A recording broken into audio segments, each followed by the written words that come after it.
오늘은 로마서 시리즈 14번째 시간. 정죄함이 없는 해방. 지난주에는 이제 공고함으로부터의 해방, 이번 주는 정죄함이 없는 해방에 대해서 함께 은혜 나누도록 하겠습니다.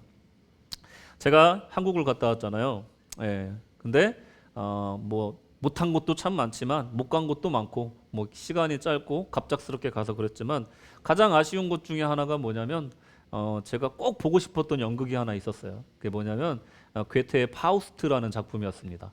저 작품이 그 한국에서 이제 공연되고 있었는데 제가 한국에 언제든지 가면 꼭 한번 연극을 보고 싶다라는 생각을 했는데 갑작스럽게 이제 한국 일정이 잡히는 바람에 못 보고 돌아왔습니다. 이제 기회가 되시면 한국에 가시는 분들 꼭 보시기 바라고요.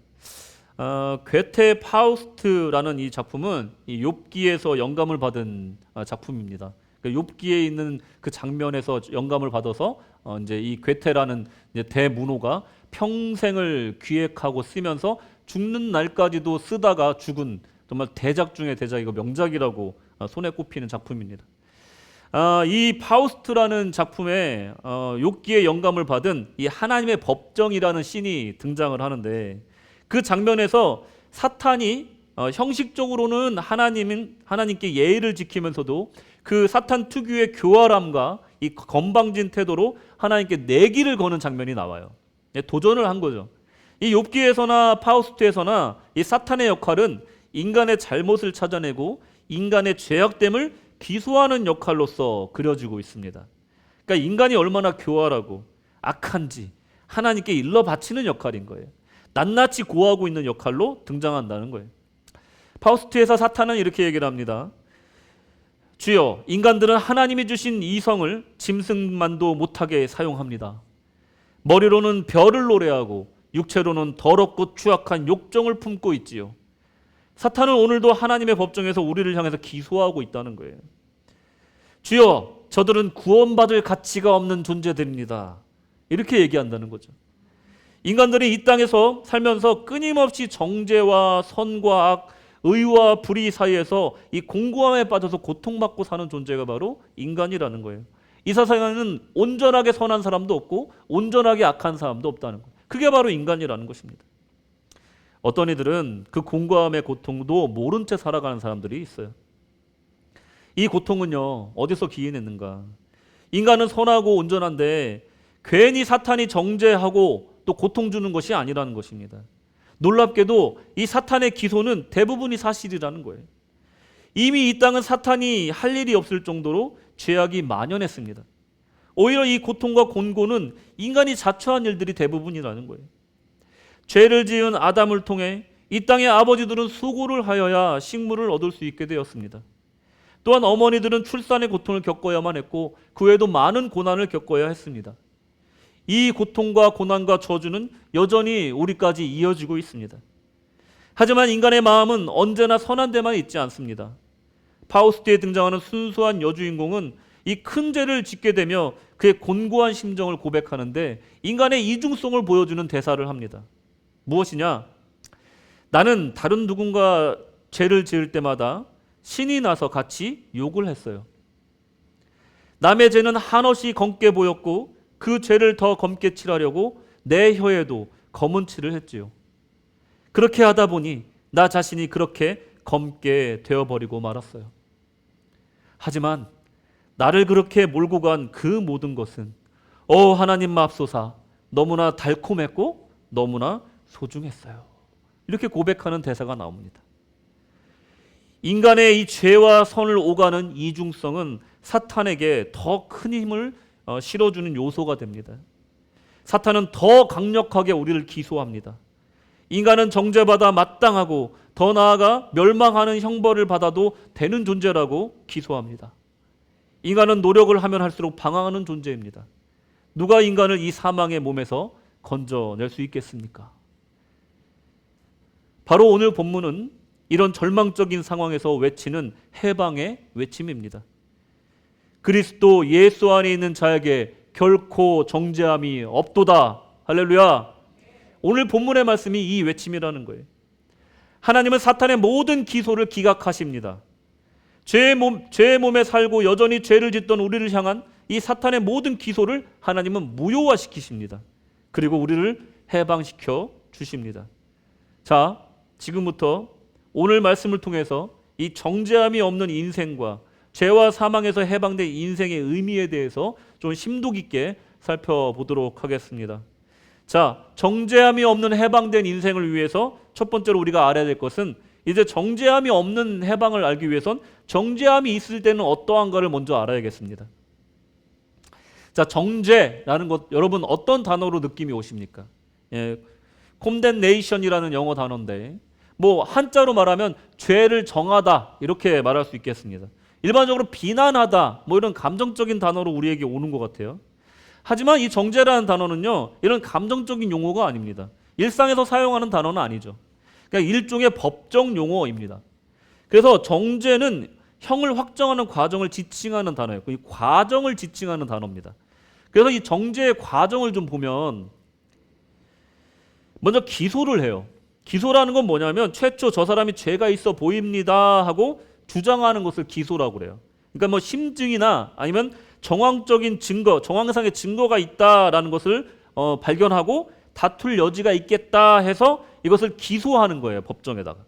그 다음에 뭐가 있냐면 심리를 합니다. trial, hearing. 뭐 영어 단어를 보면 아시겠지만 검사의 주장에 따라 그러면 증거를 한번 제출해 봐라. 증거를 찾았으면 제출해 봐라. 내가 보겠다. 그리고 증인을 불러다 또 신문을 해보고 히어링 들어주는 거예요. 한번 양쪽의 말을 들어주는 겁니다. 그걸 바로 심리하다라고 얘기를 하는 거예요. 이게 법적 판단을 위한 거죠. 그런 다음에 심리가 어느 정도 되면 이제 배심원이나 아니면 판사들이 모여가지고 유무죄를 결정하는 과정이 바로 이제 평결이에요. 그 다음에 이제 마지막으로 유무죄를 결정하고 형벌을 꽝꽝꽝 무기징역 아니 뭐 30년 뭐 이렇게 사형 이렇게 형벌을 내리는 것이 바로 이제 선고하다 이렇게 이 모든 과정을 정죄다라고 얘기를 하는 거예요. 그러니까 우리가 생각하던 이 감정적인 용어가 아니라는 거죠. 이것이 바로 정죄의 과정인데 예수 없는 인생이 바로 이 정죄의 연속이라는 것이에요.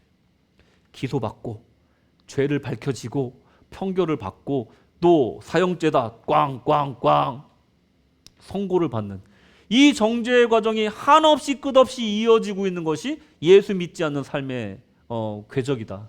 마치 그리스 로마 신화에 나오는 시지푸스가 언덕에 큰 돌을 밀고 올라가는 그런 어려운 과정 속에서 또 정상에 올라가면 또 굴러떨어지고 또 힘들게 돌을 밀고 올라가는데 또 다시 정상에서 또 굴러떨어지고 이 고통스러운 과정을 계속해서 반복하듯이 마치 이 예수가 없는 인생은 예수 안에 살지 않는 그 인생은 이 정죄의 과정의 연속이다라는 것을 우리가 말씀드릴 수가 있습니다. 자, 정죄 아래 산다는 것에 대해서 좀 더 자세히 한번 어떤 것인가 보겠습니다. 첫째로 죄와 사망의 법 아래 있다는 거예요. 로마서 8장 2절. 이는 그리스도 예수 안에 있는 생명의 성령의 법이 죄와 사망의 법에서 너를 해방하였음이라. 할렐루야. 이 말을 반대로 생각하면요, 우리가 그리스도 예수 안에 있지 않으면 이 생명의 법 안에 있는 것이 아니라 죄와 사망의 법에 노예 생활한다는 것을 얘기할 수가 있다는 거예요. 죄와 사망의 법은 언제나 우리를 사망의 죄값을 치르고 계속 기소를 하는 거예요. 너는 죄인이다, 너는 죄인이다, 너는 죄를 지었다, 너는 구원받을 자격이 없다, 계속해서 우리를 공격하는 것이 바로 죄와 사망의 법이라는 거예요. 끊임없이 우리가 저주받아야 되고 죽어야 된다라고 우리의 죄를 나열하고 있는 거예요. 사탄은요, 또 세상은요, 우리를 심판대에 올려놓고 기소하기를 멈추지 않습니다. 죄와 사망의 법은 죄로부터 해방하여 살리지 못하는 법이라는 거예요. 아무리 기소를 할지라도 우리를 죄에서 구원하는 법은 아니라는 겁니다. 오히려 죄에 눌려 살게 하는 것이 바로 이 죄와 사망의 법이라는 것이. 예를 들면 그런 거예요. 여러분 가스라이팅 아시잖아요. 가스라이팅. 누군가를 심리적으로 정서적으로 지배해서 그 사람을 끌고 다니는 거, 그걸 가스라이팅이라고 그러잖아요. 가스라이팅을 하는 사람들이 제일 먼저 하는 일이 뭔지 아십니까? 죄책감을 주는 거예요. 죄책감. 예를 들면 이런 거예요. 나는 이 일을 오늘 해결해야 돼. 근데 네가 안 도와주면 나는 이 일을 망치고 말 거야. 이렇게 얘기를 하는 거예요. 뭐 이제 좀 멘탈이 강한 사람 같으면 뭐 어쩌라고 이러겠는데 마음이 여리고 마음이 좀 심성이 착한 사람들은 그래? 그러면 안 되지. 내가 도와줄게. 도와주다가 나중에 끌려다니게 되고 나중에는 지배받게 되는 상태, 그게 바로 가스라이팅이라는 거예요. 죄책감이 도구로 사용돼요. 죄책감 가운데 사는 삶은 바로 이렇다는 거예요. 누군가에게 종이 되는 삶이라는 거예요. 끌려다니는 삶이라는 것입니다. 죄와 사망의 법은요, 지속적으로 우리를 정죄한다는 거예요. 죄에 대한 경각심을 줄지는 몰라도 결국은 죄의 문제를 해결할 수는 없고, 죄에서 우리를 해방시키는 것이 아니라 오히려 죄에 끌려다니게 하는 법, 그게 바로 죄와 사망의 법. 우리가 정죄 아래에 있다는 것은, 정죄 아래 산다는 것은 바로 이 죄와 사망의 법 아래에 있다는 것입니다. 둘째로 육신의 생각에 쫓아다닌다는 거예요. 4절 5절, 육신을 쫓지 않고 그 영을 쫓아 행하는 우리에게 율법의 요구를 이루어지게 하려 하심이니라. 육신을 쫓는 자는 육신의 일을, 영을 쫓는 자는 영의 일을 생각하나니. 아멘. 정죄 아래 산다는 건요, 결국 육신의 죄를 쫓는 삶을 말하는 거예요. 우리의 속사람은 선한 것을 원하지만 육체는 나를 죄악 가운데로 끌고 들어가는 삶을 살게 된다는 거예요. 내가 왜 이러는지를 몰라. 근데 자꾸만 육신의 일에 내가 뺏겨 나가는 거예요. 내가 자꾸만 그 마음 가운데 정말 선한 일을 하고 싶지만 나도 모르게 내 안에 다른 법이 나를 끌고 들어가는 것을 보노라. 오호라 나는 공고한 자로다. 이런 삶을 살게 되는 것이라는 겁니다. 자, 세 번째로 죄의 종, 점령당해서 사는 삶, 눌린 삶을 살게 된다는 거예요. 7절, 육신의 생각은 하나님과 원수가 되나니 이는 하나님의 법에 굴복치 아니할 뿐 아니라 할 수도 없음이라. 아멘. 하나님 앞에, 그 하나님의 법 앞에 굴복하지 않아요. 그 죄의 법 앞에는 굴복을 하면서 눌리면서 선한 하나님, 거룩한 하나님의 법에는 굴복하지가 않고, 아니 할 수도 없는 상태로 살아가는 것을 이 정죄 아래 사는 것이라고 말씀드리고 있는 거예요. 사람들은요, 자기가 인생을 주도하면서 산다라고 착각을 합니다. 우리도 모르게 무엇인가에 눌려서 살고 있는 거예요. 죄악의 법 가운데 살고 있는 거예요. 나는 그냥 지난주에 말씀드렸잖아요. 삐딱함.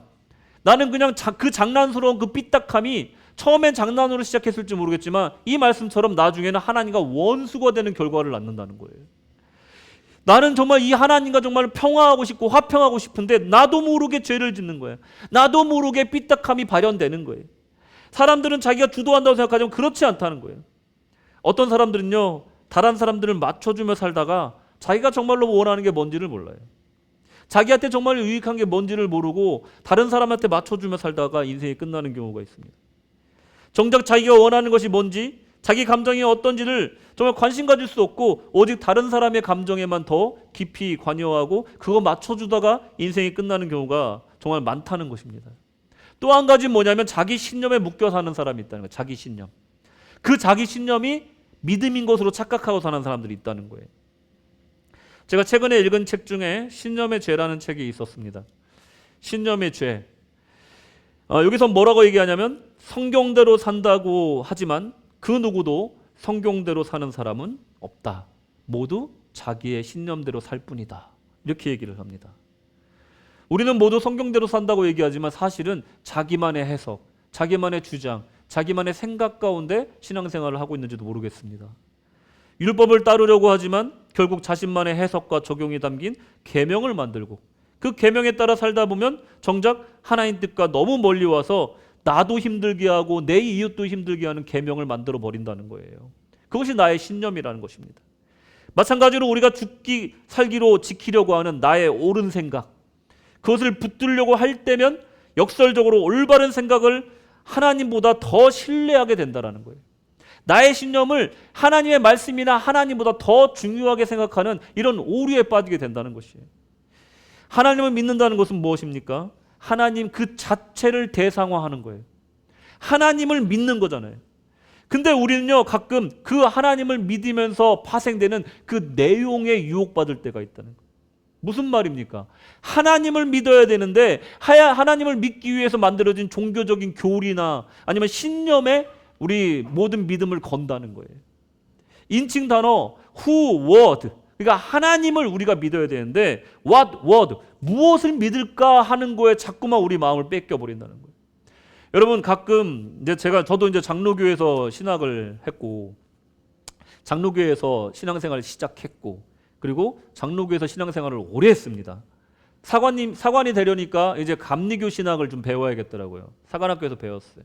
그러고 이제 돌아왔는데 참 놀라운 얘기를 들었어요. 어떤 목사님이 뭐 전해드린 얘기지만 구세군교회는 세례도 안 하고 뭐죠? 그 성찬식도 안 하니까 이단 아니야? 뭐 이런 얘기를 했다는 거예요. 그냥 뭐 저는 뭐 듣고 흘렸습니다만은 여러분들 생각 어떠세요? 여러분 이단 교회 다니고 있습니까? 어떻게 생각하세요? 이거 대답 잘하세요? 아니잖아요. 그죠? 뭐가 중요함? 제가 속된 말로 뭐가 중요한디? 이걸 알아야 된다는 거예요. 여러분 세례 백날하고 성찬식 한 달에 한 번씩 꼬박꼬박 해요. 그러면 그 사람은 그 교회는 그럼 이단 아니라는 보장이 있는 거예요. 뭐가 진정한 신앙이라는 거예요. 진정한 신앙은요. 세례를 하든 안 하든 또 성찬식을 하든 안 하든 내가 하나님 앞에서 내가 한 명의 하나님의 자녀로서 내가 신앙생활을 하는가. 이게 중요한 거 아닙니까? 그 형식적인 것에 자꾸만 컨텐츠에 자꾸만 우리가 마음을 뺏긴다는 거예요. 하나님이 나와의 관계가 어떠한가? 하나님이 나에게 어떤 분이신가? 내가 진정 그분을 친근하게 아바 아버지라고 부를 수 있는가? 내가 하나님과의 관계가 그런 관계인가? 그게 중요한 것이지 내가 세례를 받았는지 내가 성찬식을 몇 번 했는지 이것이 중요한 것이 아니라는 거예요. 이게 우리가 갖고 있는 오류 중에 큰 오류인데 이게 바로 정죄 가운데 사는 사람들의 특징 중에 하나라는 거예요. 내 신념에 묶여 사는 겁니다. 내 신념에 묶여서 신앙생활을 하는 것을 말하는 거예요. 그 신념은요 이제 높을 대로 높아져서 이제 하나님을 내려보려고 합니다. 하나님은 이런 분이야 저런 분이야 하면서 평가를 하기에 이르러요. 내가 아는 하나님은 그런 분이 아니야. 내가 아는 하나님은 그런 존재가 아니야. 너는 틀렸어. 내가 아는 하나님은 그런 분이 아니야 하고 내가 평가하기 시작한다는 거예요. 이게 바로 나의 신념의 오류라는 거예요. 조금 안다고 해서 다 안다고 착각하는 것입니다. 기독교에 대해서 신앙생활에 대해서 심지어 우주를 창조하신 하나님에 대해서 내가 다 안다라고 교만을 떠는 거예요. 이런 종류의 교만은요 가장 심각한 인간의 한계 중에 하나입니다. 또한 정죄 아래 산다는 것 또 다른 게 무엇이 있냐? 무유죄를 다투는 힘든 과정 가운데 있다는 거예요. 아까도 말씀드렸지만 당연히 신앙이 있는 사람들은 우리가 유죄임을 인정합니다. 신앙이 있고 없고의 차이가 뭔지 아세요? 내가 죄인이라는 걸 인정하냐 아냐에 달려있는 거예요. 내가 조금이라도 선하다고 생각하는 것은요 하나님 앞에 진정한 신앙이 아닌 거예요. 하나님 저는 죄인입니다. 저는 아무 능력이 없습니다. 저 스스로 절대로 이 죄에서 벗어날 수가 없습니다. 주님만 의지합니다. 이게 신앙인 줄로 믿으시기 바랍니다. 그렇지만요 넌 크리스천들에게는요 언제나 자신의 선함과 자신의 악함 사이에서 언제나 방황하는 거예요. 갈 길을 몰라 헤매이는 거예요. 그것이 바로 예수님 모르는 삶이라는 거예요. 어떨 때 보면 내가 참 착한 사람 같아. 어떨 때 보면 참 괜찮은 사람 같아. 근데 어떨 때 보면은 참 자격이 없어 보여. 아빠로서도 자격이 없어 보이고 엄마로서도 내가 참 좋은 엄마인가 싶어. 그러면서 내가 어떨 땐 참 악한 사람처럼 느낄 때가 있지만 어느 날은 또 내가 또 선한 사람 같아. 자꾸만 이 공고함 속에서 오락가락 하는 것이 예수 모르는 삶인데 우리 믿는 사람 어떻습니까? 그냥 죄인인 거예요. 그러니까 사람한테 의지할 것도 없어요. 세상에는 온전히 선한 사람도 없고 온전히 악한 사람도 없으니 우리 모두 주님 앞에 똑같은 죄인인 거예요. 그러니 우리가 예수가 필요한 거예요. 그러니 공고할 수가 없는 거예요. 공고할 필요도 없는 겁니다. 그저 우리는 죄인이고 주님 필요합니다. 이미 갈 길이 명확히 정해진 거예요. 그런데 안 믿는 사람들은 어떠냐면 기소당하고 편결당하고 심리당하고 선고당해서 꽝꽝꽝 죄인. 계속 이 과정을 계속해서 정죄당하면서 인생이 끝날 때까지 정죄당하는 거예요. 이게 바로 예수님 없는 삶이 고통의 연속인 것입니다. 여러분 법정 싸움 해보신 분 계세요? 법정 싸움 해보신 분들은 아시겠지만 이 정말 죄를 진짜로 지었거나 억울한 누명을 쓴 사람에 상관없이 이 정죄의 과정은요 2번 다시는 하기 싫은 정말 지극히 고통스럽고 불안하고 극도로 괴로운 시간들이라고 다들 얘기를 해요. 그냥 이 정죄 과정 자체가 힘든 거예요. 변호사를 사서 증거물을 찾고 또 법정에 가고 또 법정에 가가 또 증인들을 불러가지고 또 증인들 만나러 다니고 이 과정 속에 불안해하고 또 형량이 얼마나 나올까 또 내가 돈을 또 다 돌려받을 수 있을까 이 과정 가운데 불안해하면서 힘들어하는 이 과정 자체가 두 번 다시는 하고 싶지 않다라는 거예요. 근데 그 과정을 매일매일 반복적으로 하고 사는 것이 바로 이 영적으로 하는 것이 바로 그리스도가 없는 삶이라는 거예요. 정죄의 삶이라는 것이 이렇다는 것입니다. 차라리 결과를 미리 알으면 참 좋겠어. 그러면 재판이라도 포기하지. 이러지도 저러지도 못하는 상황으로 살아가는 것이 바로 인생들이라는 것입니다. 세상의 법은요, 사실 증거가 있고 증인이 있다면 유죄 무죄가 이미 어느 정도는 알 수가 있습니다. 법전에 다 돼 있습니다. 그 형량까지 이미 법전에 담겨 있어요. 대충 알 수가 있어요. 이제 남은 것은 정상 참작이나 감량 요인을 찾는 것이고 그것을 위해서 최선을 다하는 것밖에 안 남아 있는 거예요. 그거를 질질 끄는 겁니다. 반면에 하나님의 생명의 법정에서는요, 성경이 법전이에요.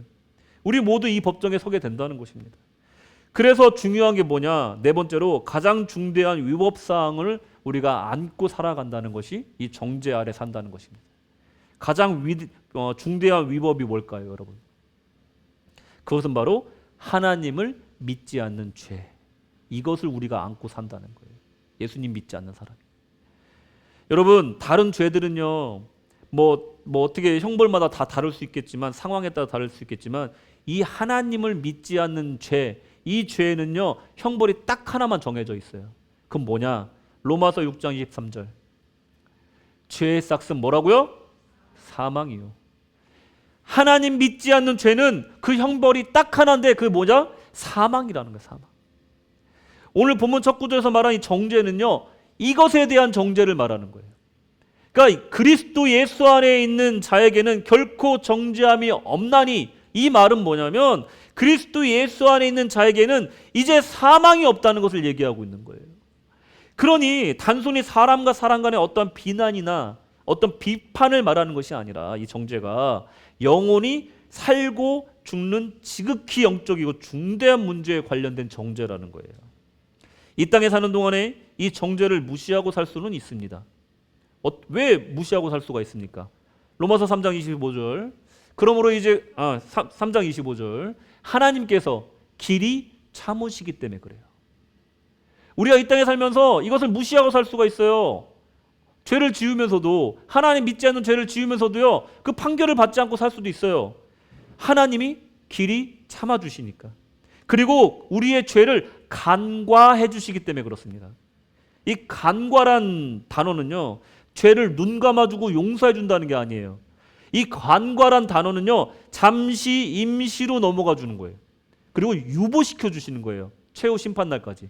기회를 준다는 거죠. 말하자면 사는 동안에 기회를 주는 건데, 하지만 최후의 심판에 인간이라면 누구나 서게 되는 이 근엄한 법정에서 더 이상 간과는 더 이상 없다는 거예요. 그때까지 우리가 회개하고 돌아오지 않으면 큰일 난다는 거예요. 마지막 날에는 그 죄에 대한 형벌을 피할 수 있는 그 어떤 핑계나 특권이 없다라는 거예요. 그러고 보면 우리 인생은요, 참 큰 축복이라는 거예요. 우리 인생은 자비와 긍휼의 시간이라면 최후의 법정은 영생과 영멸의 갈림길이 될 것입니다. 자, 그러면 지금까지 우리가 정죄가 있는 삶은 이런 삶이라는 것을 봤어요. 자, 이제 정죄함이 없는 삶은 어떤 삶인가 한번 보도록 하겠습니다. 여러분, 이 마지막 최후의 법정에 서지 않는다는 것을 또 의미하는 것은 아니에요. 이 정죄함이 없다는 것은 서긴 섭니다.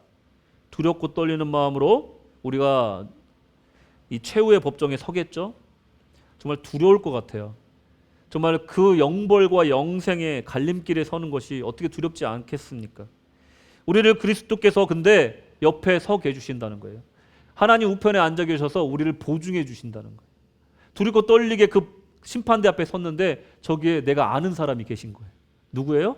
예수님이 계시는 거예요. 아들아, 두려워하지 말라. 딱 말씀해 주시는 거예요. 그게 바로 정죄함이 없는 삶이라는 것입니다. 여러분, 제가 예수를 믿기 전이었어요.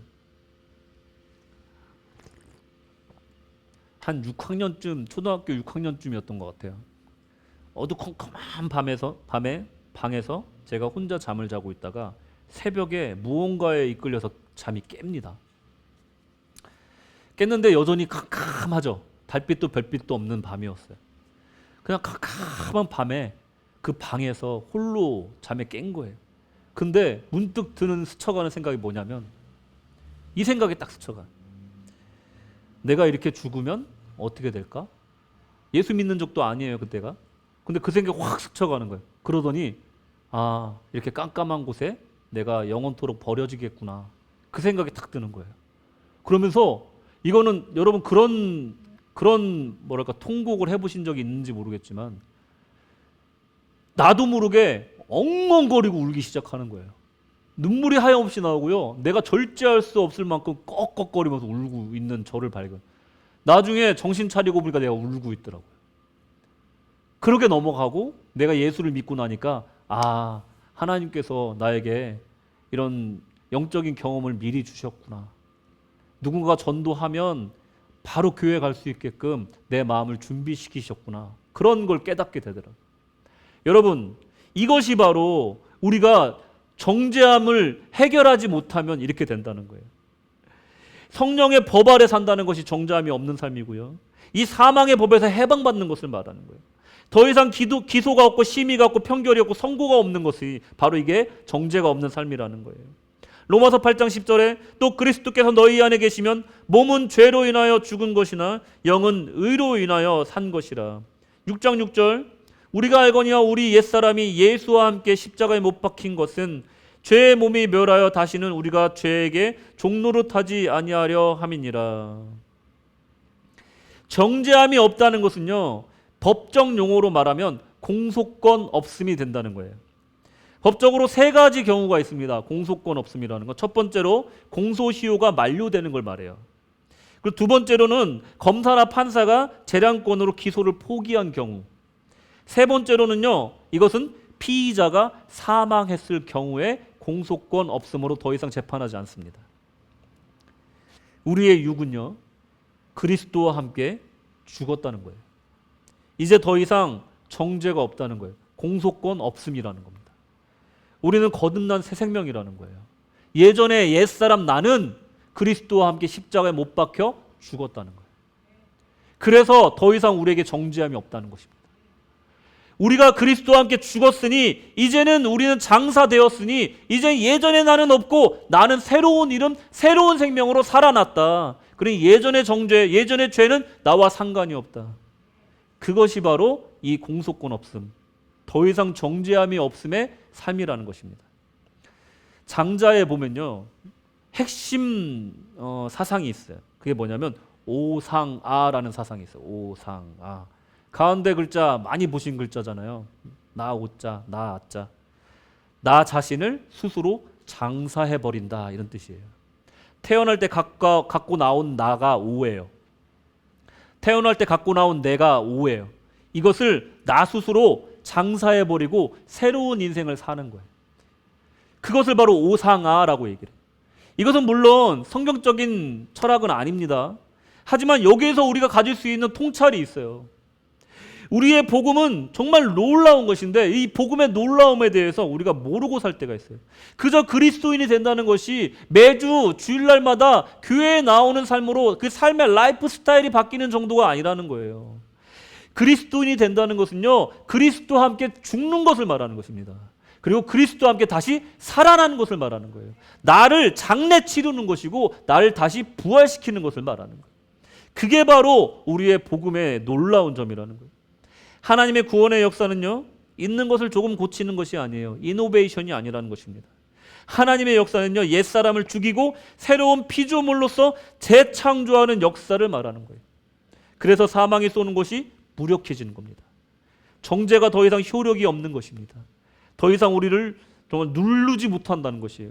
우리가 그 자유와 해방을 누리는 삶이 바로 이 정죄함이 없는 삶이라는 것입니다. 자, 세 번째로 해방된 삶에 대해서 더 자세히 한번 보겠습니다. 이 사망으로부터 해방받았다는 것이에요.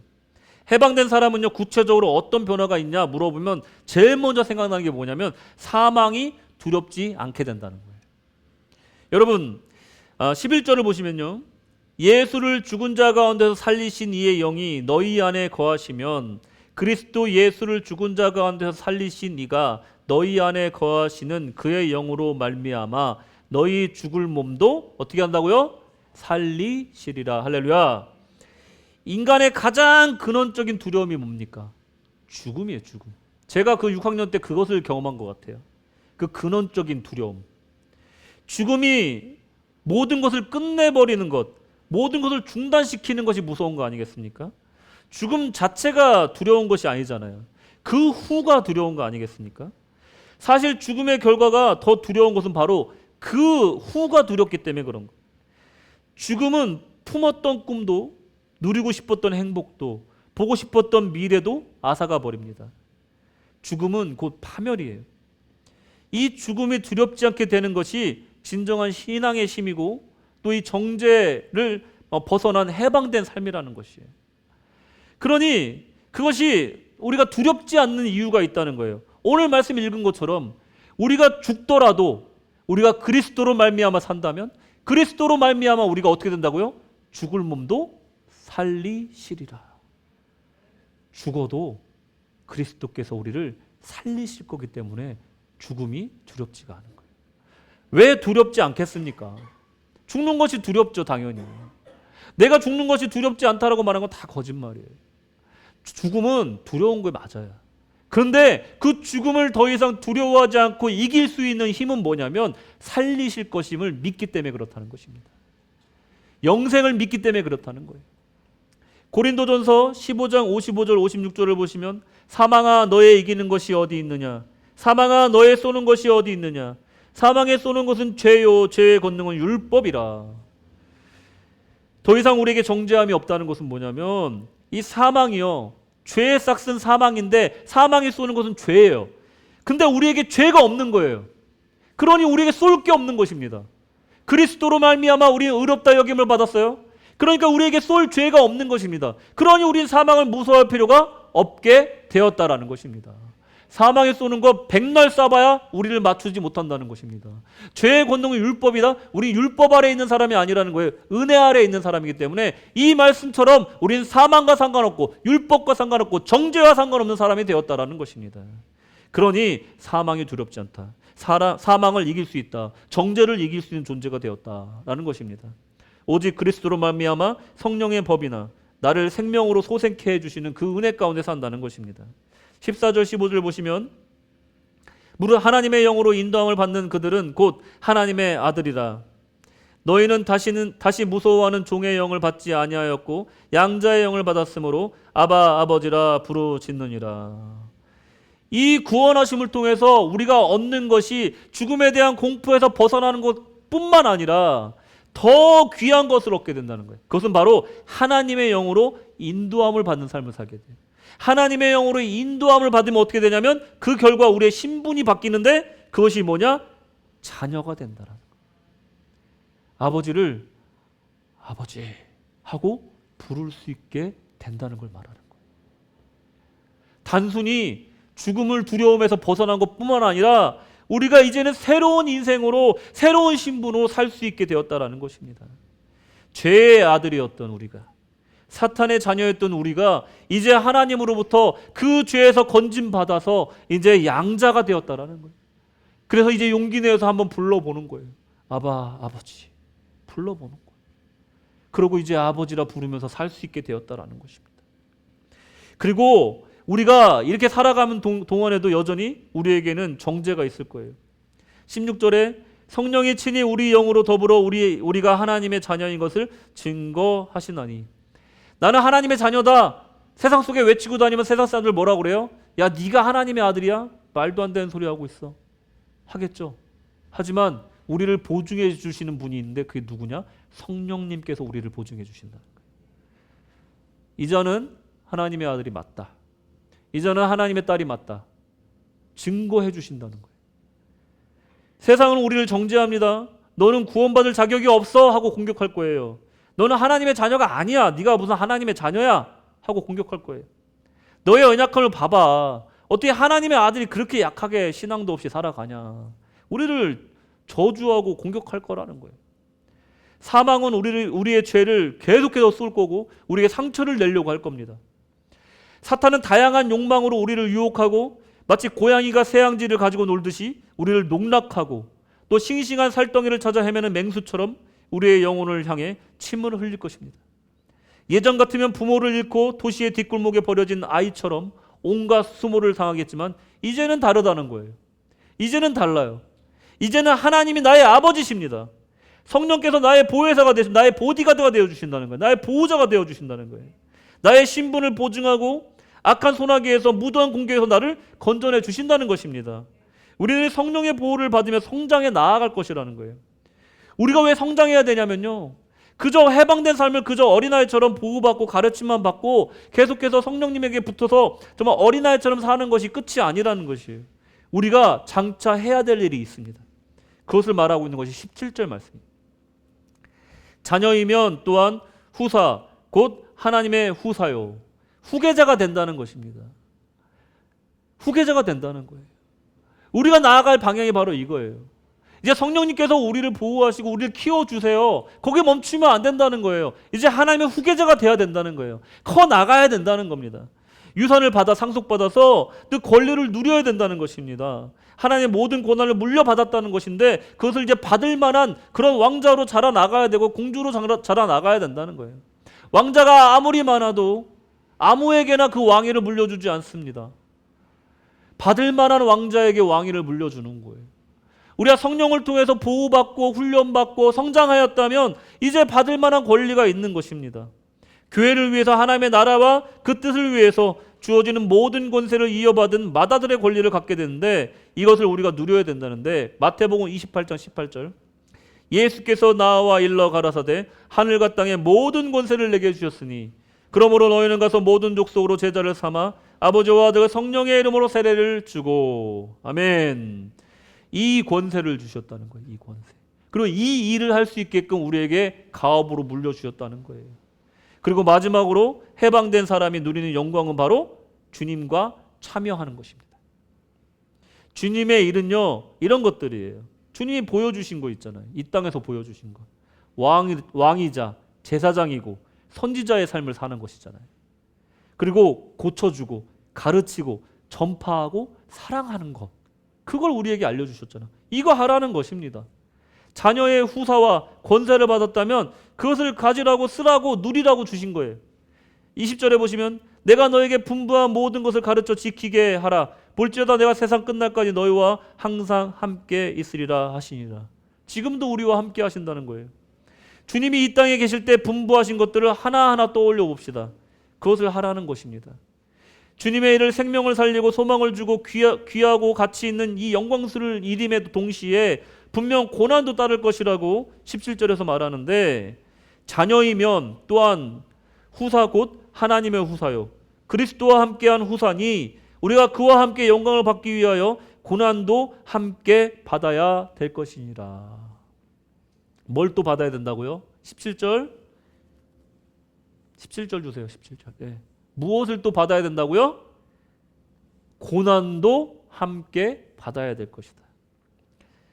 고난은 장차 우리가 누릴 영광에 비하면 아무것도 아닙니다, 여러분. 이 고난은 그런 거예요.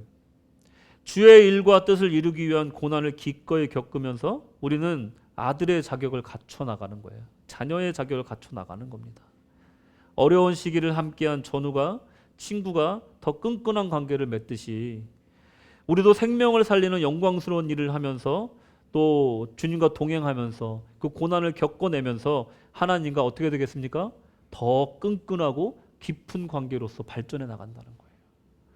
고생을 같이 한 그 형제를 우리가 잊지 못하는 것처럼 그와 언제나 함께 하려고 하는 것처럼 그 의리가 끈끈한 것처럼 하나님과 고난을 함께 겪는 사람, 그 영광스러운 일을 하면서 하나님과 동참하는 사람, 동행하는 사람, 그 사람은요 아들로서 자라나고 딸로서 자라나고 있는 것입니다.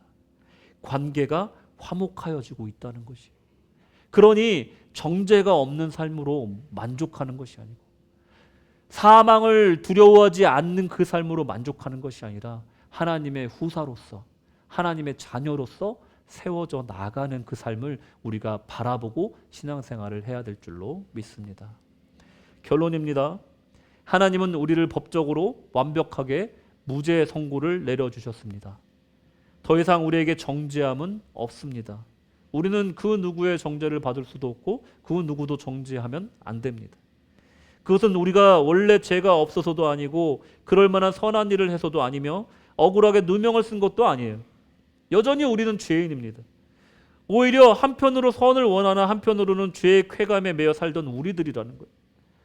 그럴 만한 이유가 뭐였습니까? 우리를 구원하신 이유가 뭡니까? 그것은 우리를 사랑하시는 하나님의 사랑 때문이었다는 것이죠. 하나님은 아담이 범죄하는 순간부터 지금까지 한 번도 그를 포기한 적이 없었습니다. 그리고 우리 또한 포기하신 적이 없었어요. 하나님은 언제나 우리를 사랑하셔 간절히 우리를 구원하기를 원하셨다는 겁니다. 하나님은 마치 탕자를 기다리는 아버지처럼, 또한 탕자를 맞아주시는 아버지처럼 우리를 맞아주셨다는 것입니다. 심지어 우리를 다시 자녀 삼아 주시기 위해 독생자 예수 그리스도를 희생하는 엄청난 고통과 슬픔을 감내하셨다는 것입니다. 이제 우리는 해방됐습니다. 할렐루야. 그뿐 아니라 하나님의 자녀가 됐습니다. 할렐루야. 하나님의 후사가 되었고 하늘과 땅의 모든 권세를 부여받았습니다. 이제 온 인류를 하나님께 인도하여 죽음에서 생명으로 인도하는 그 영광스러운 임무에 나아가야 될 때입니다. 그 과정에서 만나는 모든 고난을 기꺼이 감내합시다. 이제 두려워하는 종의 멍에를 버리고 하나님의 자녀로 정죄함에 눌리지 않고 해방의 자유를 충만히 누리시는 복된 구세군 시드니 한인교회 모든 성도님들 되시기를 주님의 이름으로 축원합니다. 아멘.